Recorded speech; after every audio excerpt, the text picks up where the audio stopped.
What's up guys, it's the Horror Wombat, and you know what time it is. That's right folks, it's time for another goofy review of a newly released horror movie.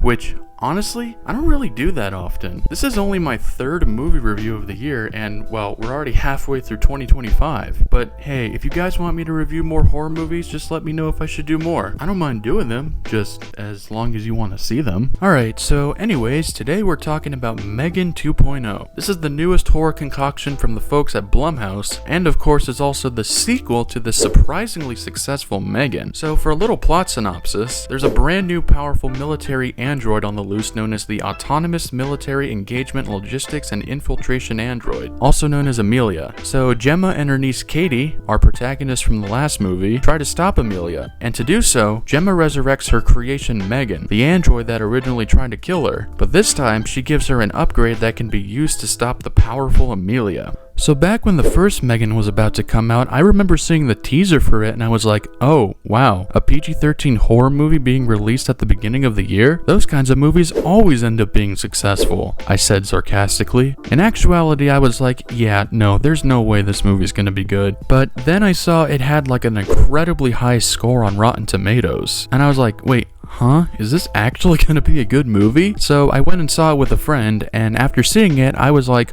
holy shit, that was a good movie. In fact, one of the earliest videos I made on this channel was a ranking of my favorite horror movies from 2023, and M3GAN ended up ranking number 2. And if that wasn't enough, I even own this movie on Blu-ray, which is kind of saying a lot because I don't own that much physical media. So as soon as I saw that a sequel was announced, I immediately got hyped to see it. Now, flash forward to earlier this week when I got to see the movie at a free early screening, which, hey, that sounds pretty sweet. Getting to see a movie early for no charge? Sign me the f*** up. Unfortunately though, there was no assigned seating for this screening, and well, me and my friend made the mistake of showing up after everyone else, which meant that the only row open was, of course, the front row. So we pretty much were like that one Willem Dafoe meme just for 2 hours straight. Alright, so with that all out of the way, how was the movie? Like I said, I loved the first movie, but even then, I felt slightly hesitant about this installment, because I was like, there's no way this one's gonna retain the pure greatness that the first one had, right? And guys, I gotta be honest with you, they f***ing pulled it off again. That's right, they are now 2 for 2, ladies and gentlemen, because M3GAN 2.0 is a ton of fun, man. Although I do want to go ahead and get this right off the bat, don't go into this movie expecting it to be a horror movie, because this movie is very much first and foremost an action movie. While it does have elements of both horror and comedy thrown into it, there's a ton of choreographed fighting and stunts and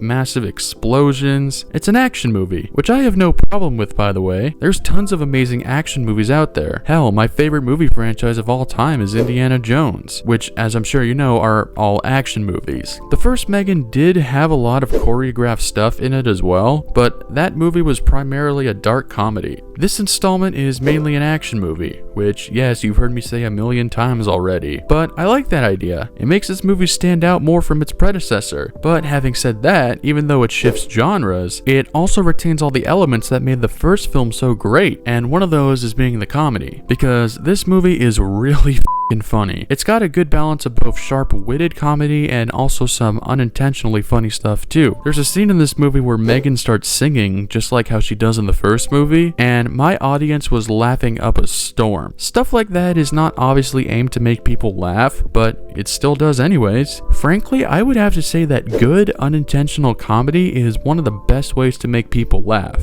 And this movie has quite a few moments like that, which made me happy. But there is also some purposeful comedy in this movie, and a lot of that comes from the character of Cole, who was one of Gemma's co-workers. He's also in the last movie, but he didn't play a hugely significant role in that movie as he doesn't here, because in this movie, he's pretty much the main comic relief. But I gotta say, his character also worked for me. In fact, there weren't any comedy moments in this movie that made me groan or cringe. It was all decent to great humor, and I think a lot of that is thanks to the folks who helped write this movie, Gerard Johnstone and Akilah Cooper. I think their scripts for this now franchise have been both standout and enthralling, and that to me has been the backbone helping support these movies, because without them, I don't think these movies would be half as good as they ended up being. As with many sequels, there are newly introduced characters, and one of those in this movie is the main antagonist, Amelia. Honestly, I'm not that impressed with Amelia as a character. I think the actress that plays her does a good job, but I mean, Amelia's a pretty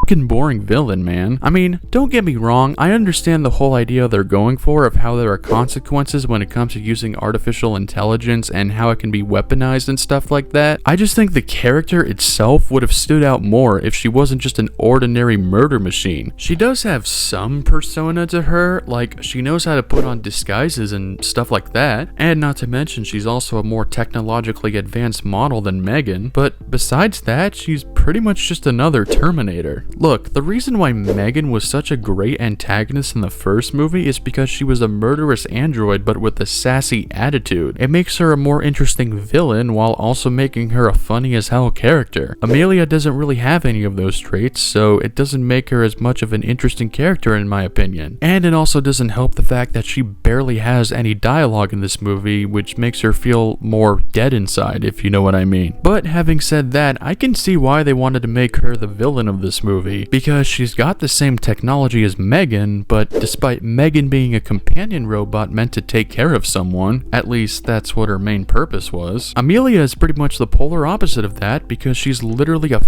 killing machine. So to have these two different androids fight each other is awesome. I just don't think Amelia is as much of an intriguing villain as M3GAN was in the first movie. And speaking of M3GAN, let's go ahead and talk about her because, I mean, this is a M3GAN movie after all. So like the plot synopsis said earlier, M3GAN is now a protagonist in this movie rather than being a villainous killing machine in the previous film. And because of that, I thought M3GAN was honestly going to be a completely different character in this movie. Like, she was going to act all chill towards Gemma and Katie. And I was actually kind of worried about that being the case, but thankfully that's not what happened. Because M3GAN, well, she's still a total diva in this movie. And it's awesome. Because that personality is what makes M3GAN M3GAN. So I'm glad to see they at least retain that. So between these two movies, I genuinely think M3GAN is going to be considered a titan of 2020's horror. So yeah, with more awesome moments, a funny and witty script, another phenomenal cast, and good pacing despite a 2-hour runtime, I think M3GAN 2.0 is going to be another instant classic just like its respectful predecessor. These movies are unironically really enjoyable films, and not to mention they're great introductory horror movies for younger audiences, even though this one's, you know, not really a horror movie, but it's not a big deal. So yeah, obviously I'm gonna recommend you all go see this movie. It's an excellent summer blockbuster. I mean, maybe that's not the case for everyone, considering this movie is only getting moderate ratings. But you know what? That's what's so magical about life. Everyone's allowed to have their own fucking opinions. Don't listen to the critics, folks. So yeah, that's all I gotta say about M3GAN 2.0. Let me know if you guys do see it and if you liked it or not. But yeah, that's all I got for you guys today. Like and subscribe if you haven't yet, by the way, because just do it. Please do it. Yeah, that's it. Bye.